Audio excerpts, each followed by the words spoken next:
Hello दोस्तों, मैं प्रकाश राव समाधान क्लासेस के डिजिटल प्लेटफॉर्म पर आपका हार्दिक स्वागत करता हूं, हार्दिक अभिनंदन करता हूं। दोस्तों, आज अपन बात करने वाले हैं इतिहास की महाकुंभ सीरीज में गुर्जर प्रतिहार वंश पर। और गुर्जर प्रतिहार वंश की ये दूसरी क्लास है जिसमें अपन ने कल बात की थी, उससे अपन आगे पढ़ने वाले हैं। तो क्लास प्रारंभ करने से पहले एक बार आप चैनल को सब्सक्राइब कर लीजिए और क्लास को लाइक कर दीजिए और शेयर कर दीजिए। चलो विद्यार्थियों, अपन 5 मिनट के लिए कल की जो क्लास थी उसका रिवीजन कर लेते हैं। कल अपन ने बात की थी गुर्जर प्रतिहार के बारे में। तो गुर्जर एक क्षेत्र था और प्रतिहार एक पद था जो कि द्वारपाल या रक्षक के रूप में जो है इसे नियुक्त किया गया था। राजस्थान में क्षेत्र की बात करें तो राजस्थान और गुजरात के मध्य के क्षेत्र जो गुजरातरा प्रदेश कहलाता था, जिसका क्षेत्र राजौरगढ़, गुजरात, मेड़ता, मंडोर और भीनमाल क्षेत्र आते हैं। इन सबको मिलाकर जो है गुजरातरा प्रदेश कहते थे। उसे इसी कारण से जो है इसे गुर्जर कहा गया और इन गुजरों को द्वारपाल के रूप में इस क्षेत्र में नियुक्त किया गया था। इसीलिए जो है द्वारपाल या रक्षक को प्रतिहार कहते हैं, इसीलिए इसका नाम क्या पड़ गया, गुर्जर प्रतिहार। तो इनको क्यों नियुक्त किया गया था? तो मैंने बताया था आपको कि अपने भारत पर 7वीं से 12वीं शताब्दी में अरबी आक्रमणों का प्रारंभ हुआ था और ये अरबी आक्रमण मरुस्थल से पश्चिमी एरिया से हुए थे, जिसमें मैंने बताया था आपको कि 712 में मोहम्मद बिन कासिम ने सर्वप्रथम अपने भारत पर आक्रमण किया था और इसी क्रम से बहुत सारे आक्रमण हुए थे। और इन सभी अरबी आक्रमणों को जानने के लिए अली अहमद की पुस्तक आप चचनामा का अध्ययन कर सकते हैं। तो ये बात भी अपन ने कर ली थी। आगे अपन ने पढ़ा था कि गुर्जर प्रतिहार वंश की उत्पत्ति कैसे हुई। तो इसका अपन ने 3 आधार लिए थे, शिलालेख के आधार, यात्रा वृत्तांत और इतिहासकार। सबसे पहले अपन ने बात की थी शिलालेख पर। तो एक एहोल का शिलालेख था जो कर्नाटक राज्य से मिला था और ये पुलिकेशिन, राष्ट्रकूट शासक पुलिकेशिन द्वितीय के समय का था और इसमें सर्वप्रथम गुर्जर शब्द का क्या किया गया था, प्रयोग किया गया था। जबकि बाद में दूसरा शिलालेख बाहुक का शिलालेख, जो कि प्रतिहार शासक बाहुक यानी कक्के पुत्र थे, अपन आगे बात करेंगे। तो ये मंडोर जोधपुर में है ये शिलालेख और गठियाला शिलालेख जो है प्रतिहार कक्कुक मंडोर जोधपुर में है। और इसमें गुर्जर प्रतिहारों को ब्राह्मण बताया गया है, यानी ब्राह्मणों से इसकी उत्पत्ति मानी गई है दोनों शिलालेखों के अनुसार। और इसके संस्थापक हरिश्चंद्र को बताया गया है। और इसमें अपन ब्राह्मणी, हरिश्चंद्र के 2 युवा हुए थे, ब्राह्मणी और क्षत्रिय पत्नी के साथ। तो अपन इस पर भी बात कर चुके हैं। आगे बात करेंगे अपन ग्वालियर शिलालेख, और ये एमपी से मिला और प्रतिहार शासक मिहिर भोज प्रथम की इसमें जानकारी मिलती है। और इसमें बताया गया कि श्री राम के छोटे भाई लक्ष्मण की जो है इसमें क्या माना गया है, गुर्जर प्रतिहारों को इसकी संतान माना गया है। ठीक है। और फिर अपन ने बात की थी यात्रा वृत्तांतों पर। तो एक चीनी यात्री हुए हेनसांग, जिनका भारत आगमन हर्षवर्धन के समय हुआ था। और उस समय प्रतिहार शासक कौन थे, तो नरभट्ट। और नरभट्ट को इन्होंने पीलो पेड़ी की उपाधि दी थी। उपनाम इनके युवान चांग, विदेशी नीति का पंडित, यात्रियों का राजकुमार। और उन्हें ग्रंथ लिखा था सीयू की। इसी यात्रा वृत्तांत में इन्होंने भीनमाल को पीलो मेलो और गुजरों को कुचेलो शब्द के नाम से क्या किया था, संबोधित किया था। इसके बाद में अपन ने अरबी यात्री सुलेमान के बारे में बात की थी, जिसने गुर्जर प्रतिहारों को जुर्ज कहा था और अल मसूदी ने गुर्जर प्रतिहारों को अल गुजर कहा था और राजा के लिए बोरा शब्द का क्या किया था, प्रयोग किया था। इसके बाद में अपने राजस्थान के इतिहास के जनक कर्नल जेम्स टोड के बारे में बात की थी अपन ने, जिन्होंने गुर्जर प्रतिहारों की उत्पत्ति विदेशी जाति से मानी है। और उन्होंने बताया था कि मध्य एशिया से शक और सीतियन 2 जातियां थी, जिनकी माउंट आबू सिरोही में गुरु विशिष्ट मुनि ने अग्नि परीक्षा ली थी और इसी अग्नि परीक्षा से जो है गुर्जर प्रतिहारों की क्या हुई थी, उत्पत्ति हुई थी। और लास्ट अपन ने चंद्रप्रदायी के पृथ्वीराज रासो के अनुसार पढ़ा था कि 7वीं से 12वीं सदी में राक्षसों के संहार के लिए गुरु विशिष्ट मुनि ने अग्नि परीक्षा यानी एक अग्नि यज्ञ किया था, जिससे 4 राजपूत योद्धाओं का जन्म हुआ था। वो कौन थे, तो गुर्जर प्रतिहार थे, परमार थे, चालुक्य थे। इन चालुक्य को सोलंकी कहते हैं और चौहान थे। और इस का समर्थन किसने किया था, तो इतिहासकार मोनोत नैणसी ने इसका क्या किया था, आपके समर्थन किया था। उसके बाद में अपन ने पढ़ा था गुर्जर प्रतिहारों की शाखाओं के बारे में। तो गुर्जर प्रतिहारों की शाखाओं के बारे में इतिहासकार मोनोत नैणसी ने गुर्जर प्रतिहार वंश की कुल कितनी शाखाएं बताई है, 26। जबकि गुहिल वंश की कितनी बताई है, 24। तो इसमें 4 प्रमुख शाखाएं जो थी गुर्जर प्रतिहारों की, जिसमें मंडोर की शाखा जोधपुर, राजौरगढ़ शाखा गुजरात, अवंती की शाखा उज्जैन एमपी और कन्नौज यूपी की शाखा थी। ठीक है। और राजस्थान में गुर्जर प्रतिहारों की प्रमुख शाखा कौन सी थी, भीनमाल शाखा, जो कहां पर पड़ती है, जालोर में। तो यहां तक अपन पढ़ चुके हैं, यहां से आगे अपन आज बात करने वाले हैं। तो आइए मेरे साथ एक बार अपन देख लेते हैं। तो दोस्तों, गुर्जर प्रतिहारों की बात करें अपन, गुर्जर प्रतिहारों की, तो गुर्जर प्रतिहार वंश की 2 शाखाएं हैं अपने राजस्थान में। एक तो है मंडोर जोधपुर के प्रतिहार, मंडोर जोधपुर के प्रतिहार, और एक है बीनमाल जालोर के प्रतिहार। बीनमाल कहां पड़ता है? जालोर में, के प्रतिहार। तो ये दो शाखाएं हैं। इन दो शाखाओं की बात करें तो मंडोर की शाखा को प्रथम शाखा माना गया है, जबकि भीनमाल शाखा की बात करें तो इस भीनमाल शाखा से ही जो है कौन कौन सी भीनमाल शाखा कोई अपन बात करें तो यहीं से राजौरगढ़ गुजरात के प्रतिहार, यहीं से आपके कन्नौज के प्रतिहार और यहीं से आपके अवंती के प्रतिहार की क्या हुई है? उत्पत्ति हुई है। यानी राजौरगढ़, कन्नौज और अवंती के प्रतिहार कहां से निकले हैं? भीनमाल से, ठीक है, इसी शाखा से। लेकिन मंडोर के प्रतिहारों की बात करें अपन तो मंडोर में प्रतिहार वंश का संस्थापक कौन हुआ है? तो मंडोर में प्रतिहार वंश का संस्थापक हुआ है हरिश्चंद्र। कौन हुआ है? हरिश्चंद्र। तो हरिश्चंद्र ये किस जाति का था? तो ये ब्राह्मण जाति का था। हरिश्चंद्र ब्राह्मण से मंडोर के प्रतिहार वंश की क्या मानी जाती है? उत्पत्ति मानी जाती है। तो आइए अपन मंडोर के प्रतिहारों के बारे में अपन पढ़ लेते हैं। तो शुरुआत करते हैं अपन मंडोर के प्रतिहार से। तो हेडिंग डाल लीजिए आप सबसे पहले, मंडोर के प्रतिहार। मंडोर जोधपुर के प्रतिहार।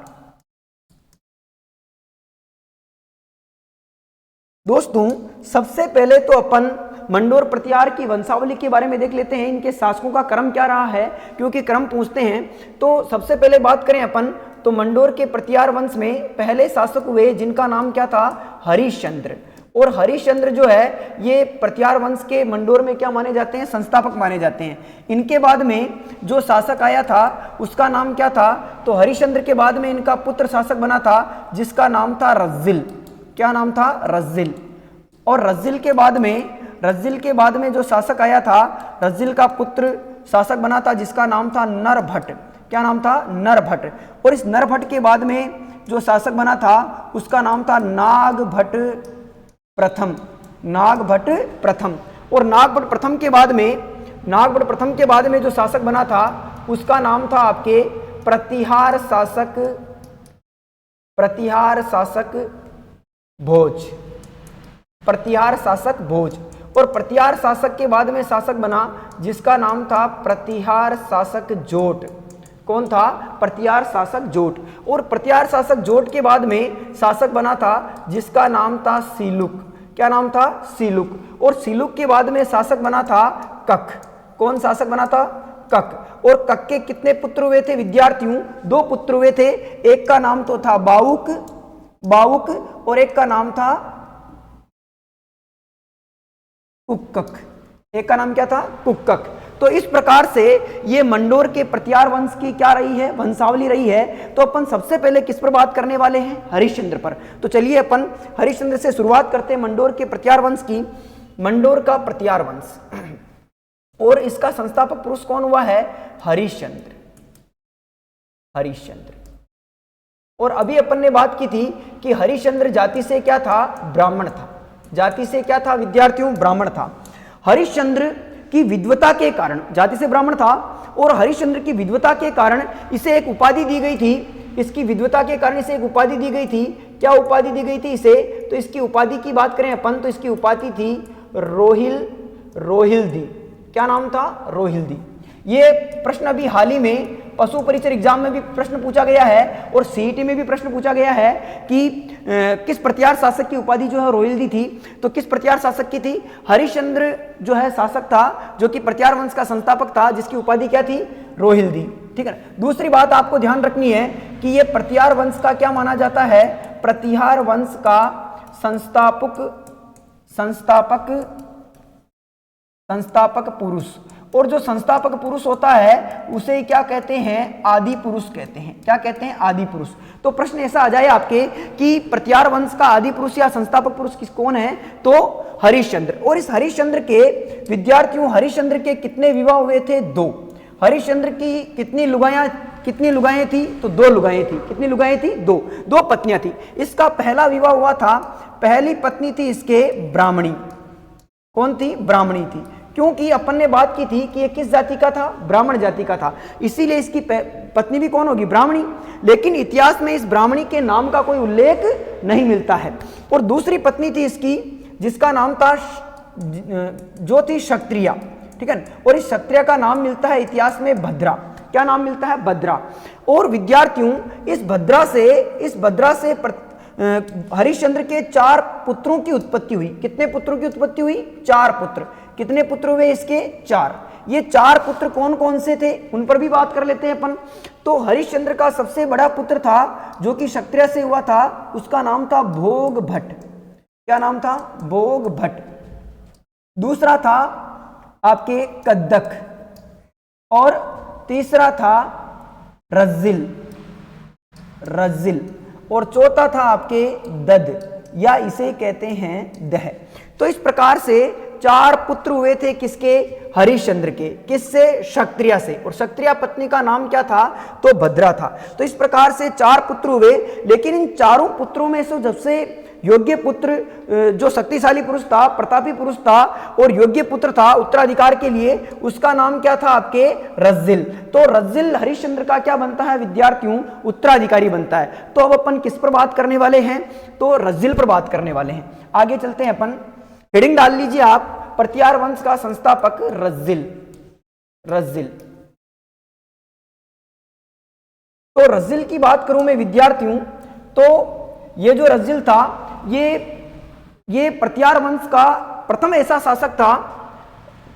शासक था जहां से प्रतिहार वंश को क्षत्रिय माना जाता है, ठीक है। तो प्रतिहार वंश का पहला क्षत्रिय शासक, पहला क्या था, क्षत्रिय शासक था। और यहीं से प्रतिहार वंश की, इसी रज्जिल से प्रतिहार वंश की वंशावली का क्या माना जाता है, प्रारंभ माना जाता है। क्या माना जाता है, प्रारंभ माना जाता है। हो सकता है विद्यार्थियों आपको इसमें थ्योरिकल बातें लिखा रहा हूं मैं, तो आपको इसमें इंटरेस्ट नहीं आए, लेकिन इंटरेस्टिंग बातें भीनमाल के प्रतिहारों से और आगे के जो राजवंश पढ़ेंगे उनसे बनेंगी, तो आप क्लास से जुड़े रहें। तो प्रतिहार वंश की वंशावली का प्रारंभ माना जाता है किससे, शासक से, रज्जिल से। इसी रज्जिल ने, देखो अपन ने यहां पर बात की थी कि सबसे योग्य पुत्र कौन था, रज्जिल। और हरिश्चंद्र ब्राह्मण था और इसका एक विवाह भद्रा से हुआ था। तो क्षत्रिय पत्नी से उत्पन्न हुए थे, क्षत्रिय मां से उत्पन्न हुए थे 4 पुत्र। इसीलिए 4 पुत्रों के मन में यही था कि हम ब्राह्मण नहीं है, हम तो क्या है, क्षत्रिय। और इसीलिए क्षत्रिय का कार्य क्या होता है, अपने साम्राज्य का विस्तार करना और अपने साम्राज्य की स्थापना करना। इसीलिए 4 पुत्रों ने मिलकर हरिश्चंद्र अपने पिता से कहा कि पिताजी हम अपने साम्राज्य का क्या करेंगे, स्थापना करेंगे। और 4 पुत्रों में से सबसे आगे रज्जिल होके इन्होंने क्या किया, इन्होंने अपने साम्राज्य की स्थापना की। और इन्होंने क्या किया, एक क्षेत्र पड़ता है मंडोर। कौन सा क्षेत्र पड़ता है, मंडोर। इस मंडोर पर क्या किया, मंडोर विजय किया, विजय की और इसे क्या बनाया, अपनी राजधानी बनाया। तो वेरी वेरी इंपॉर्टेंट प्रश्न, यहां पर बहुत इंपॉर्टेंट प्रश्न बन जाता है जो कि एग्जाम में बहुत बार पूछा गया है कि किस प्रतिहार शासक ने मंडोर को अपनी राजधानी बनाया था। तो किसने मंडोर को राजधानी बनाया था, तो रज्जिल ने मंडोर को अपनी क्या बनाया था विद्यार्थियों, राजधानी बनाया था। और ये प्रतिहार वंश की प्रारंभिक क्या मानी जाती है, राजधानी मानी जाती है। तो ऐसा प्रश्न आ जाए आपके कि प्रतिहार वंश की प्रारंभिक राजधानी कौन सी थी, तो वो कौन सी थी, आपके मंडोर थी। इसके बाद में इसी रज्जिल ने मंडोर को अपनी राजधानी बनाया और मंडोर को राजधानी बनाकर मंडोर में अपने साम्राज्य को विस्तारित करने के लिए और जो है चक्रवर्ती सम्राट की उपाधि धारण करने के लिए राजसूर्य यज्ञ का क्या किया, आयोजन किया। राजसूर्य यज्ञ का क्या किया, आयोजन किया। और इस राजसूर्य यज्ञ का सफलतापूर्वक आयोजन करके इसने राजा की, किसकी, राजा की क्या की थी, उपाधि धारण की थी। तो राजा की उपाधि धारण करने वाला पहला प्रतिहार शासक कौन था, तो वो भी कौन था, आपके रज्जिल था। मैं आशा करता हूं कि आपको समझ में आ रहा होगा। तो रज्जिल के बाद में अपन बात करें तो रज्जिल के बाद में इसका पुत्र शासक बनता है, आगे चलते हैं अपन। रज्जिल के बाद में इसका पुत्र शासक बनता है जिसका नाम क्या था प्यारे विद्यार्थियों, तो नरभट्ट था। क्या था, नरभट्ट। और ये जो नरभट्ट है, इस नरभट्ट की क्या विशेषता है, तो नरभट्ट ने एक बहुत ही विशेष कार्य किया था क्या विशेष कार्य किया था उसके ऊपर चर्चा कर लेते हैं। तो इस नरभट्ट के समय एक तो आपको याद रखना है, इस नरभट्ट के समय एक चीनी यात्री था। कौन था? एक चीनी यात्री। और इस चीनी यात्री का नाम क्या था? अपन ने बात की थी इनके उत्पत्ति के सिद्धांतों में, इसका नाम क्या था? ह्वेन-सांग। और इस ह्वेन-सांग ने एक तो मंडोर की और एक भीनमाल की, इन दोनों की क्या की थी? यात्रा की थी। भीनमाल की क्या की थी? यात्रा की थी। यात्रा की। इस चीनी यात्री ह्वेन-सांग ने नरभट्ट को एक उपाधि दी थी। यह भी बात आप ध्यान रखें, इस नरभट्ट को इसने एक उपाधि दी थी। क्या उपाधि दी थी इसने? तो नरभट्ट को उपाधि दी थी इसने किसकी? पेलोपेणी की। किसकी उपाधि दी थी? पेलोपेणी की। पेलोपेणी की क्या दी थी? उपाधि दी थी। और इस पेलोपेणी का अर्थ क्या होता है? इस पेलोपेणी का अर्थ होता है साहसिक कार्य करने वाला या ब्राह्मणों का संरक्षक। दो अर्थ मिलते हैं इसके, ब्राह्मणों का संरक्षक। तो पेलोपेणी की उपाधि किसे दी गई थी? नरभट्ट को। और ये मंडोर के लिए भी इसी शब्द का इसने प्रयोग किया था। जबकि इसी ह्वेन-सांग ने इस भीनमाल के लिए क्या शब्द का प्रयोग किया था? तो भीनमाल को इसने चीनी भाषा में इसे नाम नहीं आया, इसीलिए इसको किसका नाम दिया इसने? पीलो-मेलो। जबकि इसी ह्वेन-सांग ने गुर्जर प्रत्यारों को क्या कहा था? गुर्जर प्रत्यारों को इसने कुचेलो, क्या नाम दिया था? कुचेलो, जो कि अपन उत्पत्ति के सिद्धांतों में क्या कर चुके हैं? बात कर चुके हैं। तो एक बात तो आपको ये याद रखनी है, और दूसरी बात आपको ये याद रखनी है कि इसी नरभट्ट ने क्या किया था? इसी नरभट्ट ने अपने भगवान विष्णु, अपने आराध्य देव भगवान विष्णु, इधर लिख देता हूं मैं, आराध्य देव विष्णु की समर्ति में जो है विष्णु मंदिर का निर्माण कहाँ करवाया? विष्णु मंदिर का निर्माण जोधपुर में करवाया। कहाँ करवाया? जोधपुर में एक क्षेत्र पड़ता है जिसका नाम है रोहिस्कूप नगर, तो वहां पर इसका क्या करवाया? निर्माण करवाया। तो इस प्रकार से हरिश्चंद्र के बाद में रज्जिल, और रज्जिल के बाद में नरभट्ट क्या बनता है? शासक बनता है। और इस नरभट्ट का पुत्र आया था जिसका नाम था नागभट्ट प्रथम। इस नागभट्ट प्रथम को लेकर बड़ा विवाद रहता है इतिहासकारों में, तो उसके बारे में भी बात कर लेते हैं अपन। तो बात करते हैं नागभट्ट प्रथम के बारे में। शासक कौन है? नागभट्ट प्रथम। और इस नागभट्ट प्रथम के बारे में इतिहासकारों में बड़ा ही विवाद रहता है। सबसे पहले बात करें अपन तो नागभट्ट प्रथम ने, जैसे ये अपने दादा के बड़ा ज्यादा करीब था, यानी इनके दादा कौन थे? रज्जिल, क्योंकि नरभट्ट का पुत्र था और नरभट्ट के पिता कौन थे? रज्जिल।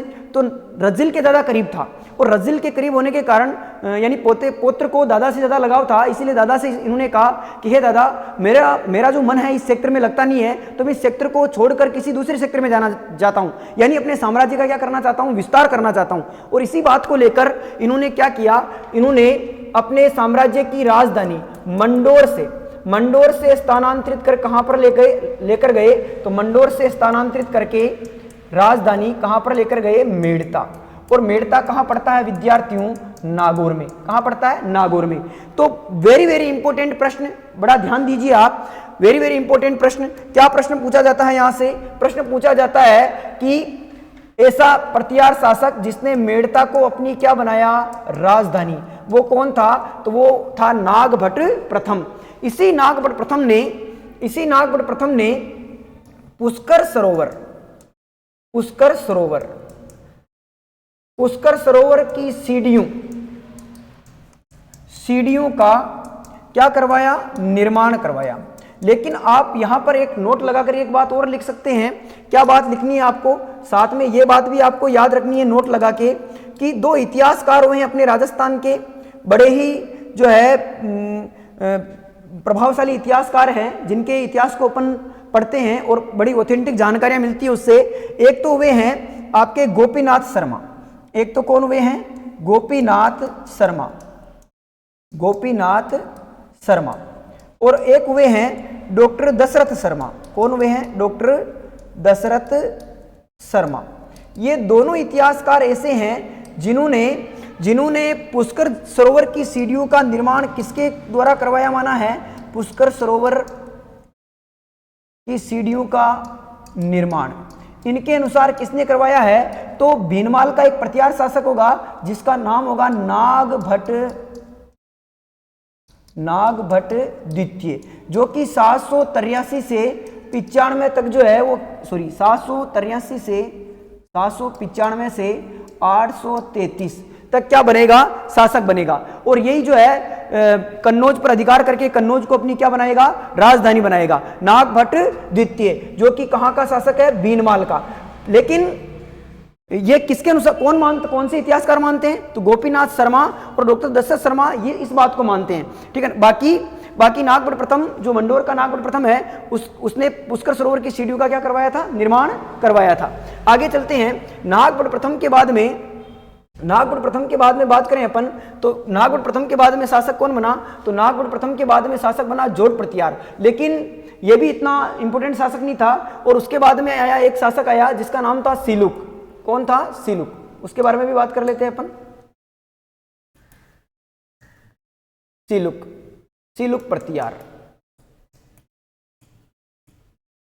प्रतिहार। और ये जो सिलुक प्रतिहार था, ये सिलुक प्रतिहार ने क्या किया था? सिलुक प्रतिहार ने एक नगर पड़ता है जोधपुर में, रोहिस्कूप नगर। और इस रोहिस्कूप नगर में क्या किया था इसने? इस रोहिस्कूप नगर में इसने समधीश्वर मंदिर का, किसका? समधीश्वर मंदिर। और ये समधीश्वर मंदिर कहां पर है? रोहिस्कूप नगर जोधपुर के अंदर। तो समधीश्वर मंदिर का क्या करवाया इसने? निर्माण करवाया। और ये समधीश्वर मंदिर किसको समर्पित है? तो भगवान शिव को।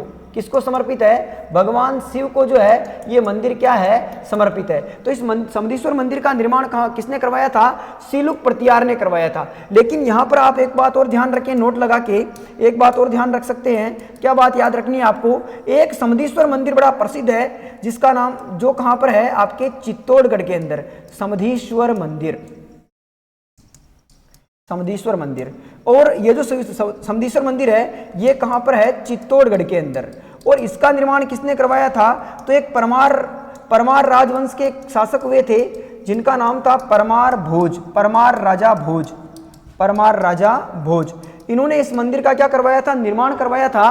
तो एक समधीश्वर मंदिर तो कहां पर है? आपके चित्तौड़गढ़ के अंदर, जिसका निर्माण परमार राजा भोज ने करवाया था। जबकि एक समधीश्वर मंदिर कहां पर है? जोधपुर में, जिसका निर्माण किसने करवाया था? तो सिलुक प्रतिहार ने करवाया था। यहां पर एक चीज और समझें आप, ये जो समधीश्वर मंदिर है इसका नाम समधीश्वर मंदिर किसने रखा था?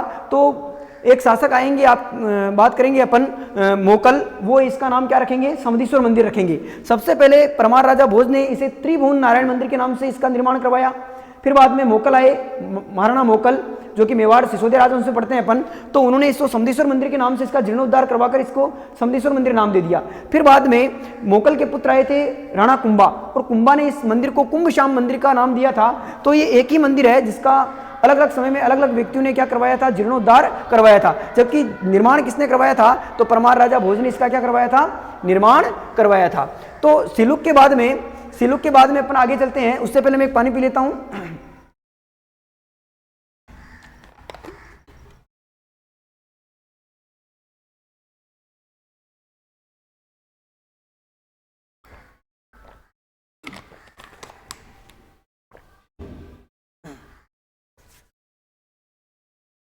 तो दोस्तों यहां तक आपको समझ में आ चुका होगा।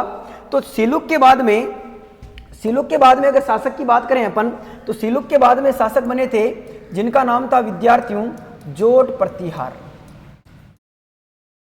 कौन बने थे? जोट प्रतिहार। और जोट प्रतिहार की बात करूं मैं तो ये एकमात्र ऐसे प्रतिहार शासक हुए हैं, एकमात्र प्रतिहार शासक जो क्या थे? संगीतज्ञ थे। क्या थे? संगीतज्ञ थे। और ये किसके प्रसिद्ध संगीतज्ञ थे? तो ये वीणा वादक वीणा वादक थे, यानी वीणा बजाने में क्या थे, सिद्धस्थ थे। तो एकमात्र प्रतिहार शासक जो क्या थे, संगीतज्ञ माने जाते हैं, वो कौन से थे आपके, तो आपके जोट प्रतिहार थे। और जोट प्रतिहार के बाद में शासक कौन बना आपके, तो जोट प्रतिहार के बाद में शासक की बात करें अपन तो नेक्स्ट चलते हैं अपन। जोट प्रतिहार के बाद में शासक की बात करें तो वो रहे थे आपके कक प्रतिहार। कौन बने थे, कक प्रतिहार, कक प्रतिहार।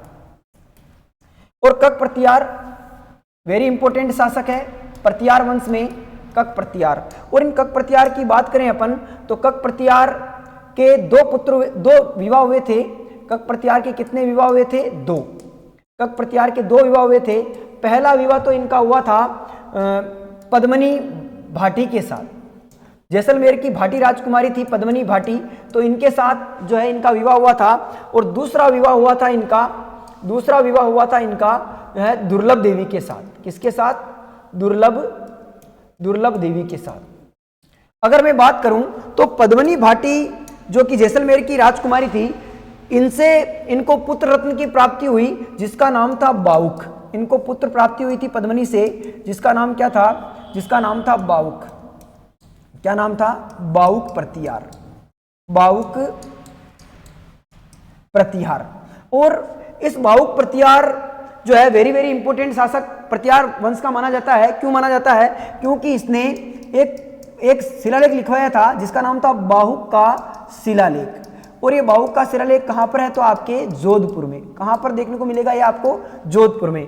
और इसी बाहुक के शिलालेख के अनुसार अगर मैं बात करूं तो जो है प्रतिहार वंश की जो उत्पत्ति है वो किससे मानी है, ब्राह्मण जाति से मानी है, ठीक है। जबकि एक जो है पत्नी थी इनकी दुर्लभ देवी, उनके बारे में भी बात कर लेते हैं अपन। दुर्लभ देवी, और दुर्लभ देवी से जो पुत्र रत्न की प्राप्ति हुई इन्हें, उसका नाम क्या था, तो दुर्लभ देवी से जो पुत्र हुआ वो उसका नाम था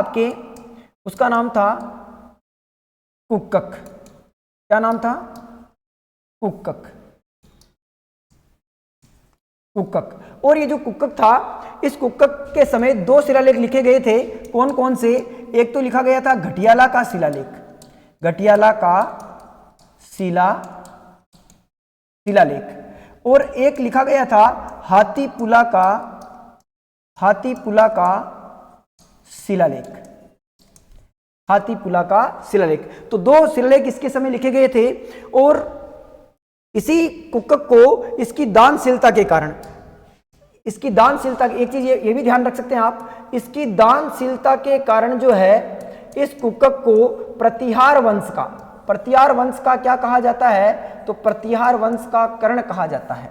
क्या कहा जाता है, प्रतिहार वंश का कर्ण।